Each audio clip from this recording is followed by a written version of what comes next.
जय हिंद फ्रेंड्स। तो आइए जानते हैं चंद्रगुप्त मौर्य के बारे में। चंद्रगुप्त मौर्य का शासनकाल 322 ईसा पूर्व से 298 ईसा पूर्व तक था। मौर्य राजवंश की स्थापना चंद्रगुप्त मौर्य ने की थी। चंद्रगुप्त ने कौटिल्य नाम से विदित चाणक्य की सहायता से नंद राजवंश को नष्ट कर दिया और मौर्य वंश का शासन स्थापित किया।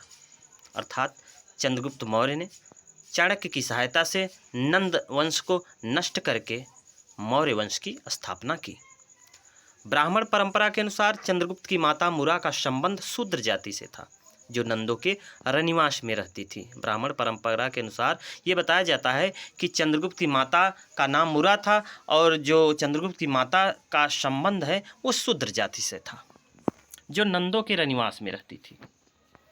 बौद्ध परंपरा से ज्ञात होता है कि नेपाल की तराई से लगे गोरखपुर में मौर्य नामक क्षत्रिय कुल के लोग रहते थे। संभव है कि चंद्रगुप्त का संबंध इसी वंश से था। बौद्ध परंपरा के अनुसार ये माना जाता है कि गोरख में मौर्य नामक क्षत्रिय कुल रहते थे और जिससे जो है चंद्रगुप्त का संबंध था, इसीलिए चंद्रगुप्त को चंद्रगुप्त मौर्य कहा जाता है। सर्वप्रथम सर विलियम जोन्स ने सेंड्रोकोट्स की पहचान चंद्रगुप्त मौर्य से की थी। अर्थात विलियम जोन्स ने चंद्रगुप्त मौर्य को सेंड्रोकोट्स कहा है। स्ट्रेबो के अनुसार चंद्रगुप्त मौर्य का एक उपनाम पालिब्रोथम अर्थात पाटलिपुत्रक था। स्ट्रेबो ने चंद्रगुप्त को पालिब्रोथम कहा है। मुद्रा राक्षस नाटक की रचना विशाख दत्त ने 9वीं सदी में की थी।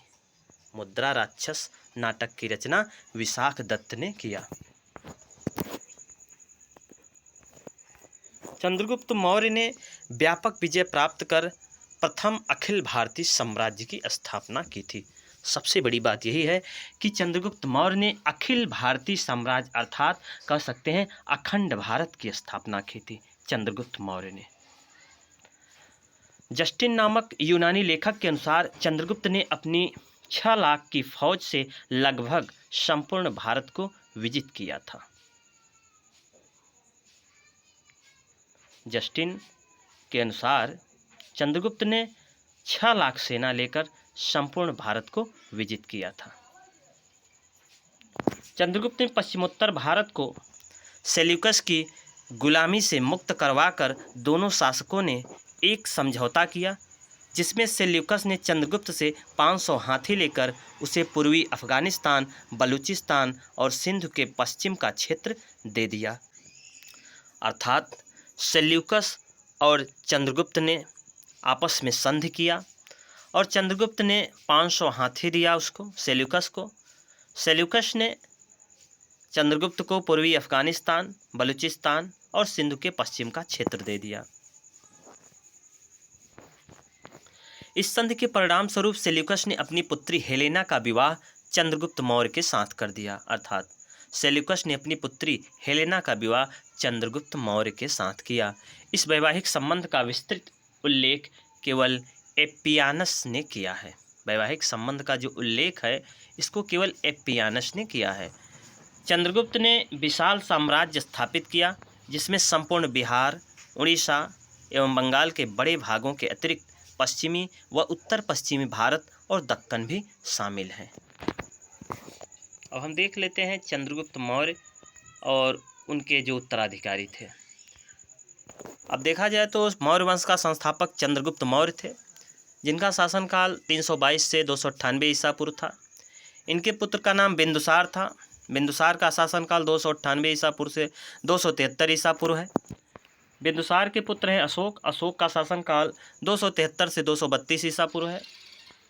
अच्छा, अशोक के नाम का सर्वप्रथम उल्लेख मास्की अभिलेख में मिला है और पुराण में अशोक वर्धन कहा गया है तथा ब्राह्मी लिपि में प्रियदर्शी।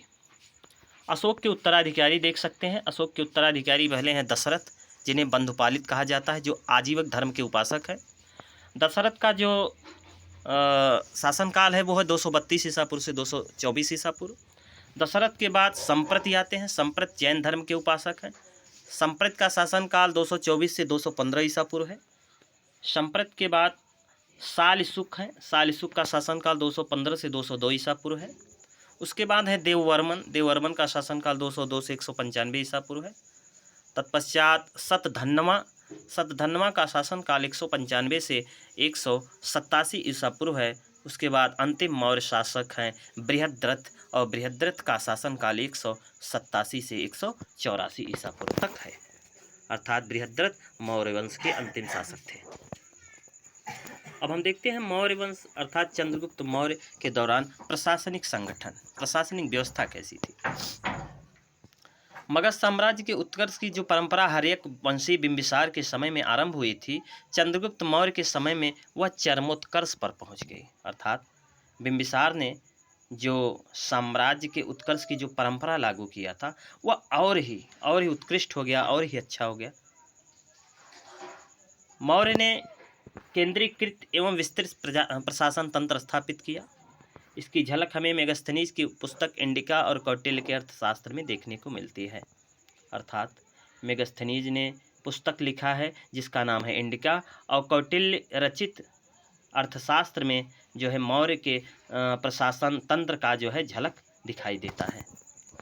चंद्रगुप्त मौर्य के साम्राज्य का विस्तार उत्तर पश्चिम में हिंदू कुश से लेकर दक्षिण में उत्तरी कर्नाटक तक तथा पूर्व में मगध से लेकर पश्चिम में सौराष्ट्र तक था। यह चंद्रगुप्त मौर्य का जो है प्रशासन साम्राज्य विस्तार था। मेगस्थनीज यूनान का राजदूत था जिसे सेल्यूकस ने चंद्रगुप्त मौर्य के दरबार में भेजा था। इसने इंडिका नामक पुस्तक की जो है रचना की। इस पुस्तक में केवल पाटलिपुत्र का ही नहीं अपितु संपूर्ण मौर्य साम्राज्य के शासन का विवरण मिलता है। इंडिका में मौर्य काल के प्रशासन, समाज और अर्थव्यवस्था पर महत्वपूर्ण प्रकाश डाला गया है। मौर्य साम्राज्य अनेक प्रांतों में विभक्त था तथा छोटी छोटी इकाइयों में विभक्त था। मौर्य प्रांत जो थे वो छोटी छोटी इकाइयों में बटे हुए थे। प्रांतों को जिला या निकायों में विभक्त किया गया था। जिला प्रशासन का प्रधान स्थानिक होता था जो समाहर्ता के नियंत्रण में कार्य करता था। जिला जो होता था वो प्रशासन का प्रधान स्थानिक होता था जो समाहर्ता के नियंत्रण में कार्य करता था। एक स्थानिक में 800 ग्राम होते थे। एक स्थानिक में 800 ग्राम होते थे। स्थानीय के छोटी प्रशासनिक इकाई द्रोणमुख थी। स्थानिक का जो सबसे छोटा इकाई था उसे द्रोणमुख कहा जाता था, जिसमें 400 गांव होते थे। ध्यान देना, 400 गांव को द्रोणमुख कहा जाता था और 800 गांव को स्थानिक कहा जाता था। 200 गांव का समूह खारवाटिक कहलाता था तथा 100 गांव को मिलाकर संग्रहक बनता था। शासन की सबसे छोटी इकाई गांव थी जिसका प्रशासन ग्रामिक के द्वारा होता था। अर्थात गांव का जो मुखिया होता था उसे ग्रामिक कहा जाता था। ग्रामिकों के कार्यों पर गोप नामक अधिकारी नियंत्रण रखते थे। ग्रामिक का गांव का जो कार्य देखता था उस अधिकारी का नाम होता था गोप। एक गोप की जिम्मेदारी 10 गांव की थी। गोप व अन्य ग्राम प्रशासन के अधिकारियों के कार्यों की देखभाल में प्रदेष्ट भी समाहर्ता की मदद करते थे। ग्रामांचल और नगरांचल दोनों के प्रशासन की व्यवस्था थी। मौर्य साम्राज्य सभी शासकों के समय पाटलिपुत्र, कौशाम्बी, उज्जैनी और तक्षशिला प्रमुख नगर रहे थे। कौटिल्य के अर्थशास्त्र में विस्तृत नौकरशाही का उल्लेख किया गया है। राज्य के विभिन्न विभागों की देखभाल के लिए अनेक पदाधिकारियों को नियुक्त किया गया था। सबसे ऊंचे अधिकारियों को तीर्थ या महामात्र अथवा अमात्य कहा गया। सबसे ऊंचे अधिकारी को तीर्थ कहा जाता था, जिनकी संख्या 18 थी। तीर्थों की संख्या 18 थी। मौर्य नौकरशाही एक पिरामिड के समान थी। मौर्य नौकरशाही जो थी वो एक पिरामिड के समान थी। सबसे शीर्ष पर मंत्री और उनके नीचे अन्य कर्मचारी थे। मौर्य की राजधानी पाटलिपुत्र थी। मौर्य की राजधानी पाटलिपुत्र का प्रशासन 6 समितियां के द्वारा किया जाता था। पाटलिपुत्र का जो प्रशासन कार्य था वो उसका प्रशासन कार्य 6 समितियां करती थी। प्रत्येक समिति में 5-5 सदस्य होते थे। प्रत्येक समिति में 5-5 सदस्य होते थे। ये 6 समितियां इस प्रकार है। प्रथम समिति जो है ये उद्योगों एवं शिल्पों का निरीक्षण करती थी और दूसरी समिति विदेशियों की आवाजाही पर निगरानी करती थी। तीसरी समिति जन्म मरण का ब्यौरा रखती थी।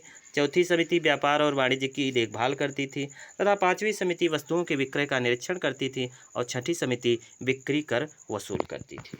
ये समितियां सफाई, विदेशियों की रक्षा, जन्म और मृत्यु का पंजीकरण, बाटों और मापों का नियमन तथा इस प्रकार के अन्य कार्य करती थी।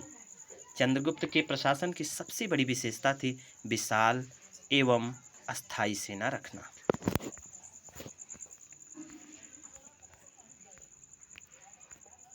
प्रशासन की ओर से सेना की देखभाल का उचित प्रबंध किया गया। कौटिल्य व मेगस्थनीज दोनों ही सैन्य व्यवस्था का उल्लेख करते हैं।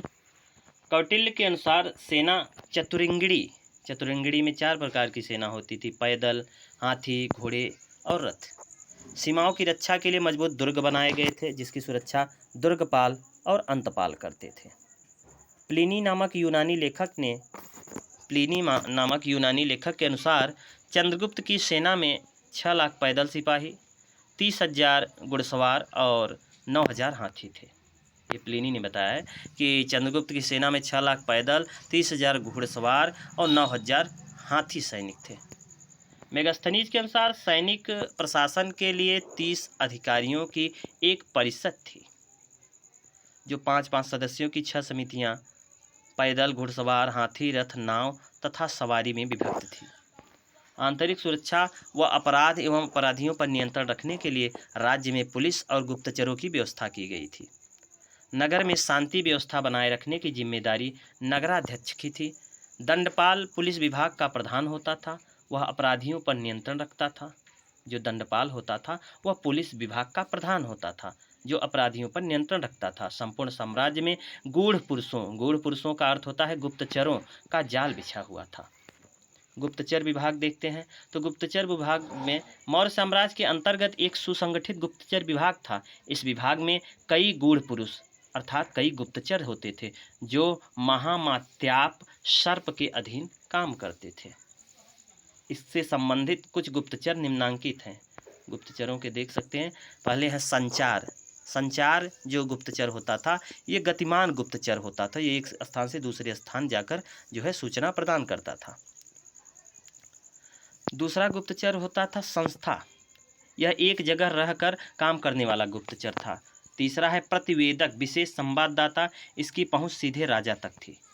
चौथा है पुलिसानी, लोगों के विचारों से राजा को अवगत कराना। पांचवा है चर, अर्थशास्त्र में वर्णित गुप्तचर को चर कहा गया है। और छठा है गूढ़ पुरुष, अर्थात अर्थशास्त्र में वर्णित गुप्तचर को गूढ़ पुरुष कहा गया है। साम्राज्य की सीमाओं के भीतर होने वाले लगभग सभी प्रकार के आर्थिक क्रियाकलापों पर राजकीय नियंत्रण था।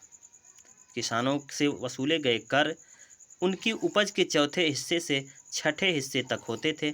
जिन किसानों को सिंचाई सुविधा दी गई थी, उनसे सिंचाई कर वसूला जाता था। अर्थात जिन किसानों को सिंचाई की सुविधा दी जाती थी, उनसे सिंचाई कर भी वसूला जाता था। नगरों में बिक्री के लिए जो माल लाया जाता था, उन पर प्रवेश द्वार पर चुंगी लिया जाता था। अर्थात जो बिक्री के लिए माल नगरों में लाया जाता था, उस प्रवेश द्वार पर जो है उन माल को लाने के लिए चुंगी लिया जाता था। तो आज का वीडियो बस इतना ही। आपने देखा चंद्रगुप्त मौर्य और चंद्रगुप्त मौर्य का जो है प्रशासन। अगर आपको वीडियो अच्छा लगा हो तो लाइक करें, सब्सक्राइब करें और शेयर करें। वीडियो देखने के लिए धन्यवाद।